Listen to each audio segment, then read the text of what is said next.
Beide sind an Krebs gestorben. Ja, bei beiden wurde es zur gleichen Zeit festgestellt. Bei meinem Vater dauerte es nur 1 Jahr, bis er starb. Bei meiner Mutter 2.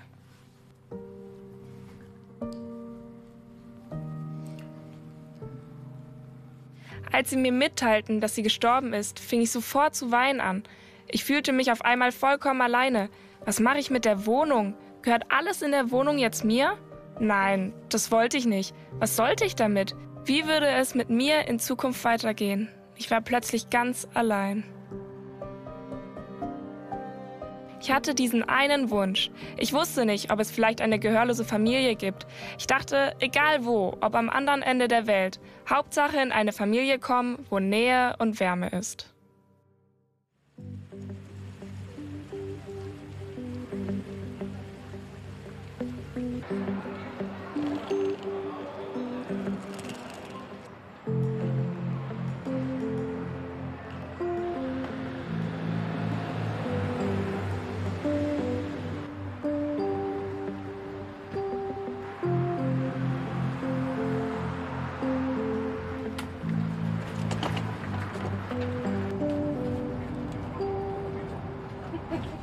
Jetzt geht's zum Internat und dann geht's los.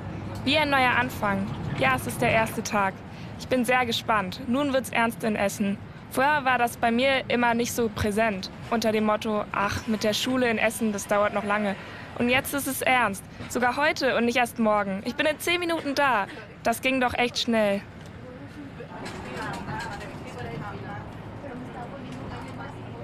Ich hoffe, dass ich einige Freundinnen wiedersehen werde, mit denen ich mich unterhalten kann. Ich bin auf das Zimmer gespannt, wie es aussieht. Ob es groß, klein ist, ob es schon Möbel gibt, wie das Badezimmer, die Küche ist, ob viele Sachen schon da sind und ich nicht mehr viel kaufen muss. Ich bin also sehr gespannt, wie meine Wohnung aussehen wird.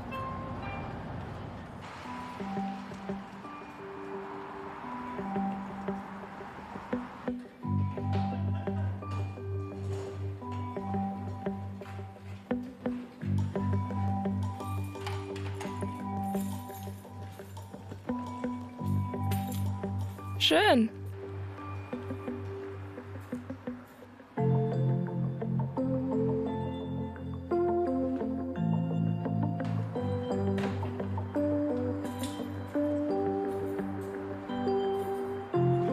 Ein schönes Zimmer. Und hier.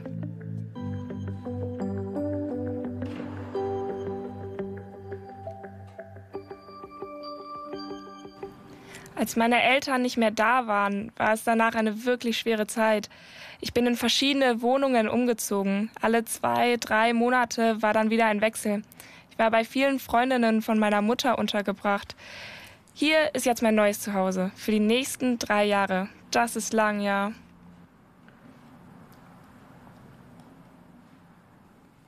Anfangs hieß es, ich soll in ein Wohnheim. Das wollte ich aber nicht, weil ich dort in der Wohngruppe niemanden kennen würde. Ich wäre dort ganz allein gewesen, auch noch als einziges Mädchen unter Jungs. Es war dann die Frage, dass es mit dem Internat ähnlich wäre, weil ich hier auch alleine wäre. Aber ich hätte hier einige Freundinnen, die ich schon kenne. Ich hätte also nicht das Gefühl, alleine zu sein, sondern hätte andere Personen an meiner Seite. In den nächsten 3 Jahren möchte ich mein Abitur machen. Da wird es ernst zur Sache gehen mit der Schule. Ich werde viel Zeit mit Freundinnen verbringen und Spaß haben. Ich will danach die Zeit hier niemals vergessen, dass sie besonders in Erinnerung bleibt.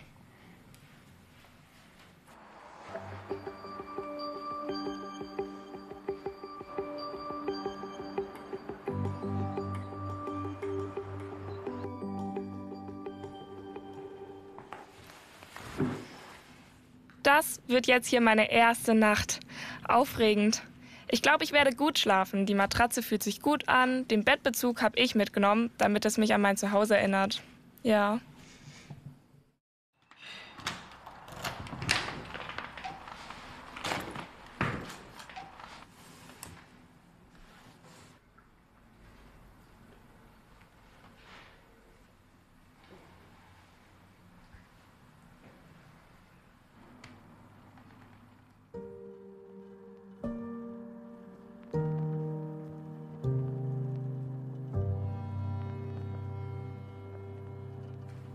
Das ist meine Mutter. sie war immer da. Mein Vater musste viel arbeiten, auch samstags. Meine Mutter war zu Hause, sie ging nicht arbeiten. Sie hat die ganze Kindheit auf mich aufgepasst. Sie war total lieb, hat mich bei allem unterstützt und ich konnte mit ihr über alles reden.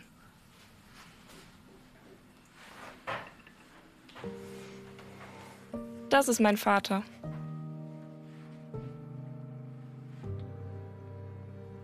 Er war sehr lebhaft, war immer humorvoll und witzig. Wenn mir mal langweilig war, bat ich ihn, für mich was Lustiges zu machen. Ich habe ihm dann ein Thema, wie zum Beispiel Blume, vorgegeben. Und er hat dann was Humorvolles dazu gemacht. Ich habe immer viel gelacht. Oder ich habe dann irgendein anderes Wort gesagt, wo er dann auch überlegte und was Lustiges machte. Ich musste immer viel lachen. Ja, wir waren alle gehörlos. Die Familie meiner Mutter ist gehörlos. Der Rest ist hörend, also väterlicherseits. Da ist nur noch die Tante, die gehörlos ist. Da war ich mit meinem Vater zusammen, als ich kurz vorher den Hund bekam. Mona hieß sie.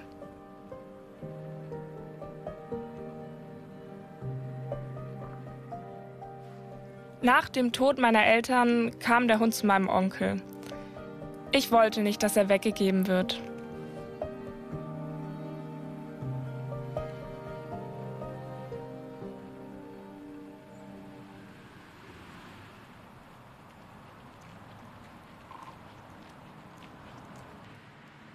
Ich war 13, als meine Eltern krank wurden. Zuerst war es bei meinem Vater. Er hatte solche Schmerzen an der Hüfte, so ungewöhnlich starke Schmerzen.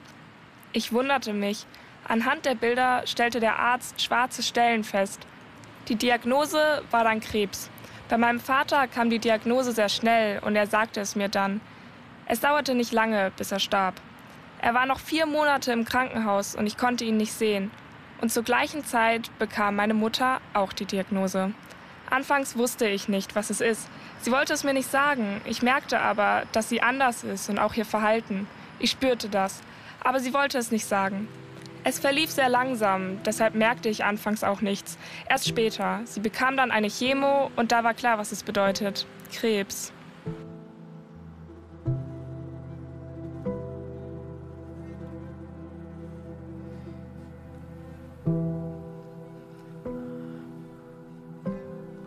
Als sie mir mitteilten, dass sie gestorben ist, fing ich sofort zu weinen an.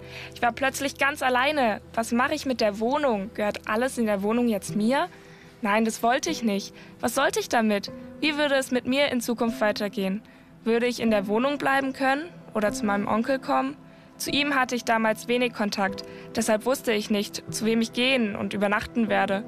Allein konnte ich nicht in der Wohnung bleiben. Da waren so viele Gedanken.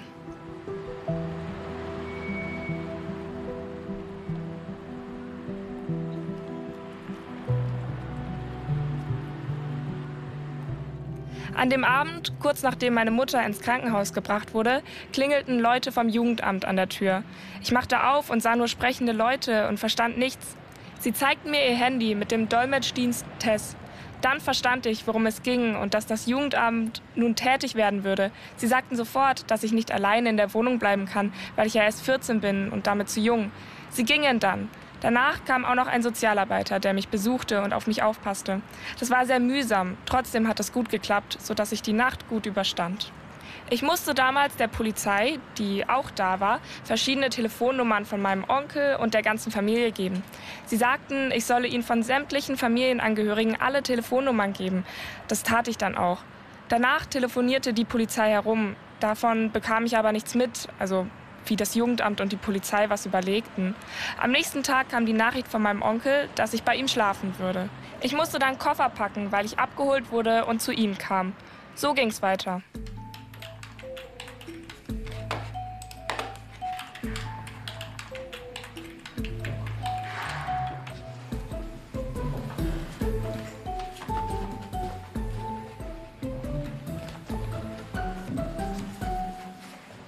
Was so wichtig war, war natürlich auch zu Beginn das Leerräumen der elterlichen Wohnung.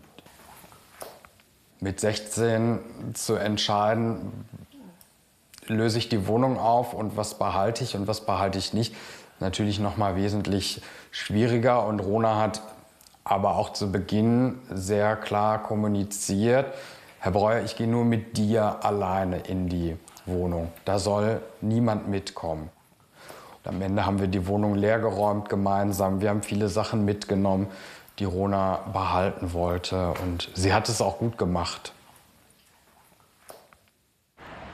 Ich pendelte dann zwischen meiner Schule in Dortmund und meinem Onkel. Ich blieb dort aber nicht durchgehend, sondern war zwischenzeitlich im Internat untergebracht.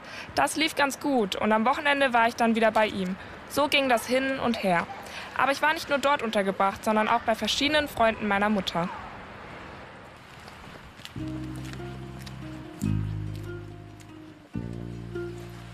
Hallo. Hallo. Schön. Komm. Alles gut? Ja, bei dir auch? Und, was macht die Schule? Ich habe vor kurzem mit dem Abitur angefangen. Ich bin jetzt schon einen Monat dort. Es klappt ganz gut. Das freut mich. Lang ist's her. Schön, dass wir uns wiedersehen. Und, erinnerst du dich noch daran, als du das letzte Mal hier warst? Als mir deine Tochter Nachhilfe gegeben hat. Stimmt, das war mit meiner Tochter. Die hat dir geholfen mit dem Klavier. Genau, das war schön damals.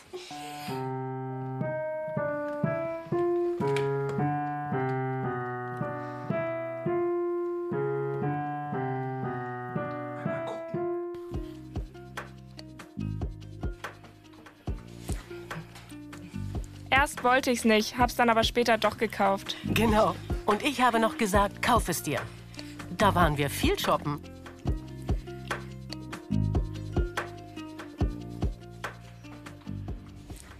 Nachdem es mit meiner Mutter passierte, war klar, ich muss den ganzen Freunden von ihr Bescheid geben. Ich wusste, dass Mama und sie gute Freundinnen sind. Dann habe ich in die Gruppe geschrieben, danach hat sie mich kontaktiert. Ja, wir schrieben miteinander. So standen wir dann im Kontakt und das blieb auch so, stimmt's? Ja. Ich war ganz geschockt und verstand erst mal nichts. Ich fragte sie dann gleich, ob sie bei uns übernachten möchte und so weiter. Immer wieder bei unterschiedlichen Menschen zu sein, hieß auch, unterschiedliche Rituale zu sehen, andere Häuser, andere Wohnungen, anderes Essen. Es waren unterschiedliche Gewohnheiten und Abläufe. Das waren dann natürlich immer andere Familien. Ja, deshalb war das für mich verwirrend. Manchmal passte es gut und ich fühlte mich wohl. Manchmal nicht, weil es anders war und ich mich immer wieder neu anpassen musste. Ich konnte nicht so sein, wie ich die ganze Zeit vorher war, wie ich mich auch wohl fühlte. Da war keine Kontinuität. Es war alles sehr durcheinander.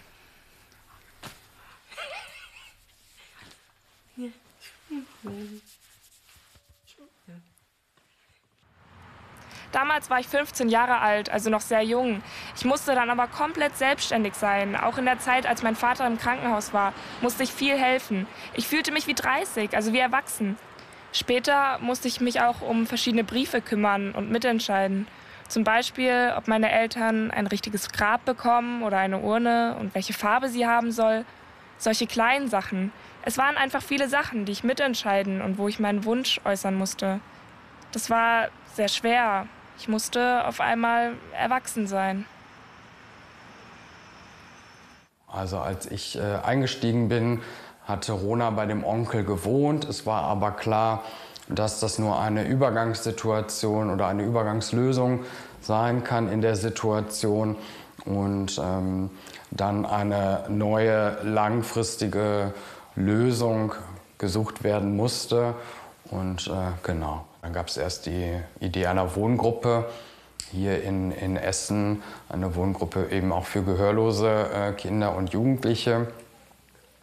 Die hat Rona sich angeschaut und hatte aber direkt klar, dass sie hier auf gar keinen Fall einziehen möchte. Für sie war immer klar, in eine Pflegefamilie zu ziehen. Da ist sie auch sehr, hat sie sehr auf ihren Standpunkt gepocht und alles andere prallte auch an ihr ab. Und dann hat sie gesagt, nein, Herr Breuer, Pflegefamilie. Alles andere kommt mir nicht in die Tüte. Als ich von Ronas Situation erfuhr, war ich natürlich gleich geschockt. Ein Jahr zuvor verstarb erst ihr Vater und jetzt auch noch die Mutter. Für mich als Mutter von 2 gehörlosen Kindern war es ein Gefühl von Bestürzung. Ich fragte mich, wie es für sie weitergehen soll. Und ich wusste sofort, dass ich sie unterstützen und nach ihr schauen muss, dass es gut mit ihr weitergeht. Und dann habe ich meine Kollegin mit eingebunden. Sie. Als wir den Kontakt zum Jugendamt hatten, wurden wir von Seiten der Schulsozialarbeit unterstützt. Sie mussten gegenüber dem Jugendamt sehr viel Aufklärungsarbeit leisten. Der Vorschlag, sie in eine Pflegefamilie zu geben, war für das Jugendamt ungewohnt. Die Schulsozialarbeit begründete es mit der Gehörlosigkeit und dass damit eine ganz andere Situation vorliegen würde. Das verstanden sie und öffneten sich dem Vorschlag. Für mich war wichtig, dass Rona zu gehörlosen Pflegeeltern kommt, damit sie sich mit ihnen identifizieren kann. Rona hatte gerade ihre Eltern verloren. So sollte sie die Möglichkeit haben, sich jederzeit über ihre Gefühle direkt mit ihren Eltern in Gebärdensprache austauschen zu können. Mit hörenden Eltern wäre das schwieriger und mit mehr Barrieren verbunden. Das sollte nicht sein. Für die Entwicklung oder für diesen Prozess ist eine barrierefreie Kommunikation entscheidend.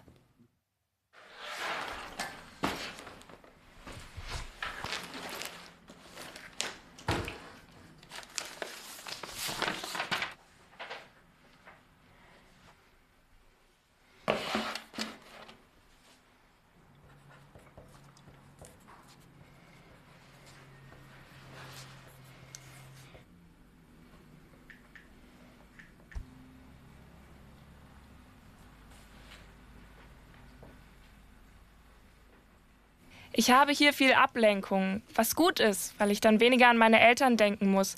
Aber wenn es ruhiger ist und ich alleine bin, nichts vorhabe, dann kommen mir schon die Gedanken an meine Eltern.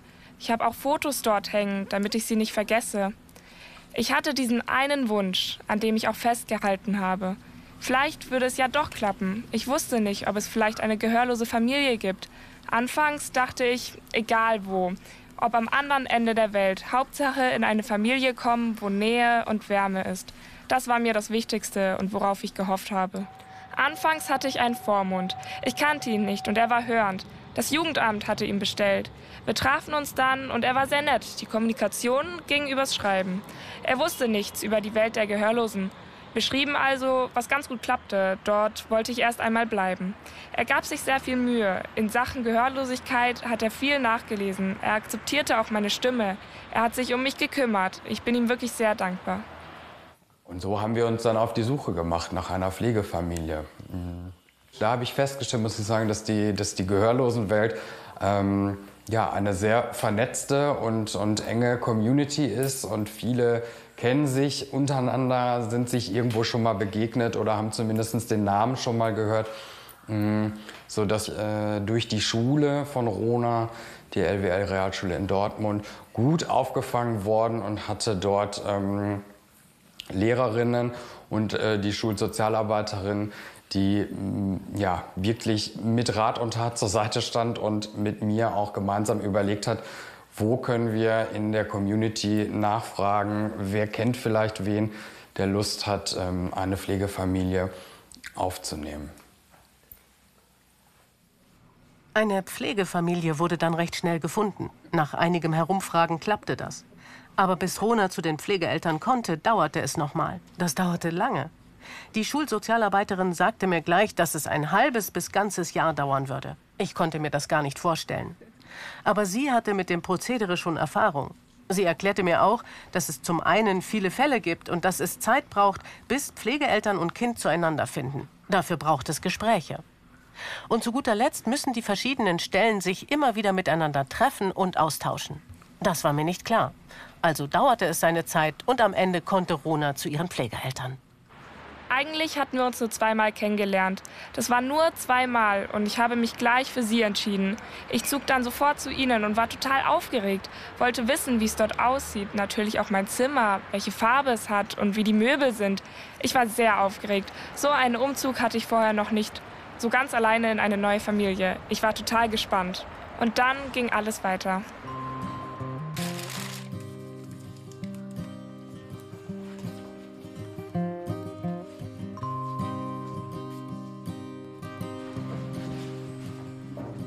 Magst du das Ei weich, mittel oder hart?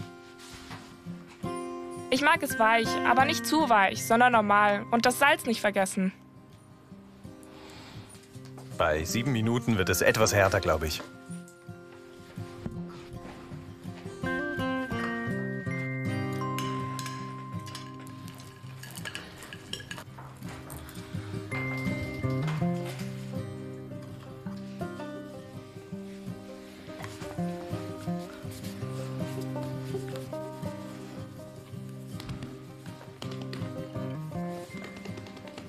Ich hatte schon mitbekommen, dass hier 2 Hunde sind. Ich wusste nicht, ob klein, groß, welche Art und ob wir uns verstehen, auch wie deren Verhalten und Charakter ist. Ich war ganz neugierig. Als ich dann hier war, sah ich, dass sie total lieb sind. Wir haben uns sofort gut verstanden.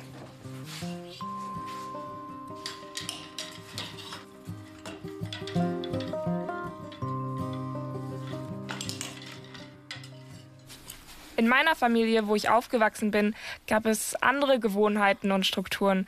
Das, was man im Alltag halt macht. Dann war da die Zeit, wo ich keine Eltern hatte. Und danach hatte ich auf einmal neue Eltern. Das war eine große Umstellung wegen der anderen Strukturen, zeitlichen Pläne und anderen Erwartungen. Das war erst einmal irritierend und ich musste mich neu anpassen, sodass es passt.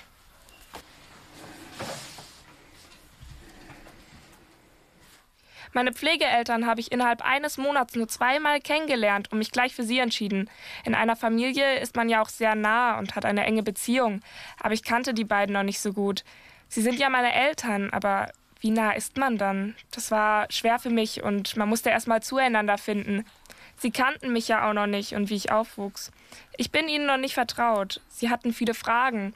Das war ein komisches Gefühl. Normalerweise kennen einen die Eltern und wissen, wie man es meint oder eben nicht meint. Das ist hier noch nicht so. Ich muss noch einiges erklären, wie ich es meine. Auch bei bestimmten Wörtern, sodass keine Missverständnisse entstehen. Wir müssen da viel üben und es dauert lange, bis man sich gut kennt und vertrauter ist.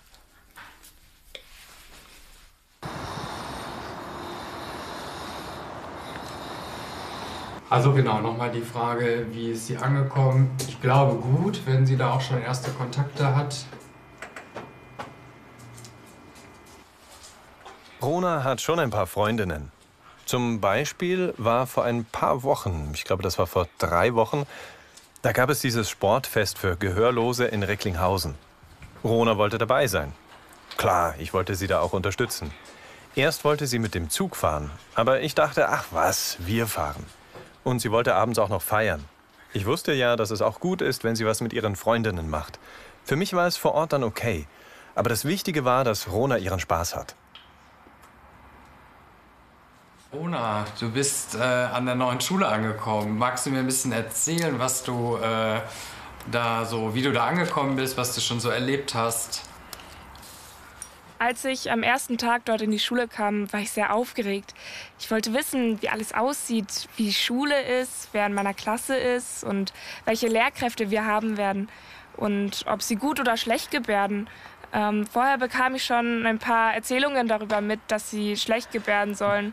Ich wollte mir das natürlich selbst angucken, wie das ist. Mit meiner Klasse bin ich total zufrieden. Vor allem, weil 3 Mitschülerinnen schon vorher in meiner alten Klasse waren. Mit dem Internat bin ich auch mega zufrieden. Es ist wie in einer eigenen Wohnung. Ich habe einen eigenen Kühlschrank, einen Backofen zum Backen.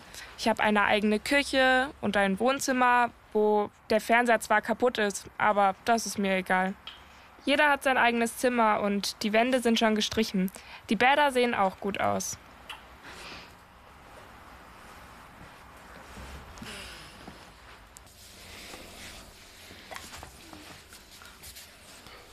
Es ging auch um unsere Elternrolle, um Alex' Rolle und meine. Wie er es mit der Erziehung handhabt und wie ich es mache. Es ging um seine Regeln und um meine Regeln. Das war jeweils anders. Wir mussten erst einmal ein Zusammenspiel im Sinne für Rona finden, um auch zu schauen, wie es ihre Eltern damals gemacht haben. Bis das funktionierte, dauerte die Eingewöhnung erst einmal. Und sie ist ja auch kein kleines Kind mehr, sondern mit 16 bzw. 17 schon etwas erwachsen. Und trotzdem... Es war eben nicht einfach, weil Ronas Eltern sie anders erzogen haben. Aber wie, davon wussten wir natürlich nichts. Wir sind nicht so, wie ihre Eltern es waren. Wir sind anders. Es hängt, wie sie ihr schon gesagt hat, auch davon ab, wie sie erzogen und wie ich erzogen wurde. Na klar, gab es auch mal Konflikte zwischen uns wegen der unterschiedlichen Ansichten, wie wir es machen. Wir mussten da viel miteinander reden.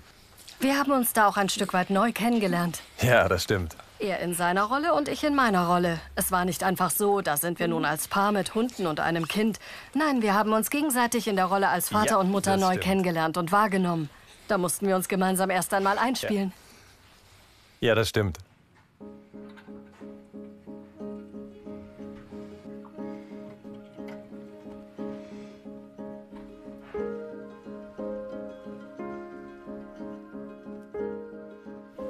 Meine Eltern sind ja nicht mehr da. Dafür kann ich ein paar Freundinnen gut vertrauen, mit ihnen sprechen, wenn mich etwas beschäftigt und es mir nicht gut geht. Da brauche ich dann Gespräche. Das konnte ich mit ihnen. Das hat geholfen und ich fühlte mich besser.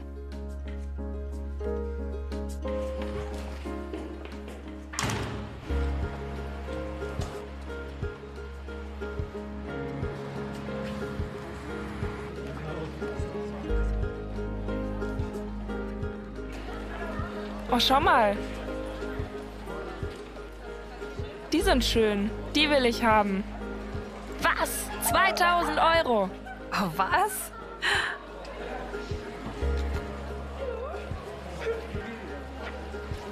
Hey. Hey, hallo. Hallo, Was macht ihr so? wir sind durch die Stadt gelaufen. Ah, schön. Oh, das sieht gut aus.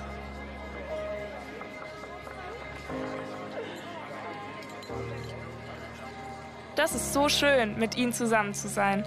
Ich habe sie neu kennengelernt. So kann ich mich auch ablenken und habe keine schlechten Erinnerungen. So ist es schön mit dem neuen Lebensabschnitt. Und ich habe Spaß mit ihnen. Das ist wichtig.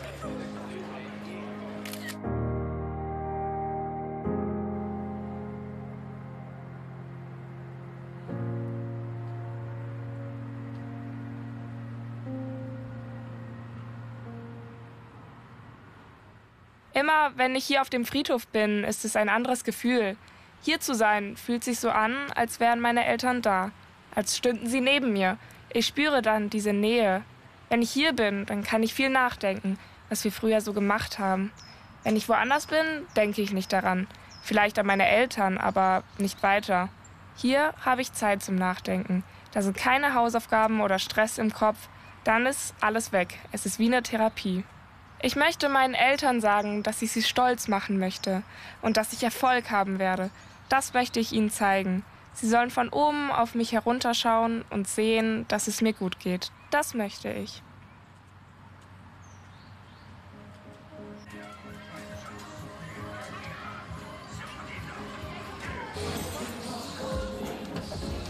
Schau genau da durch zu dem Punkt. Da?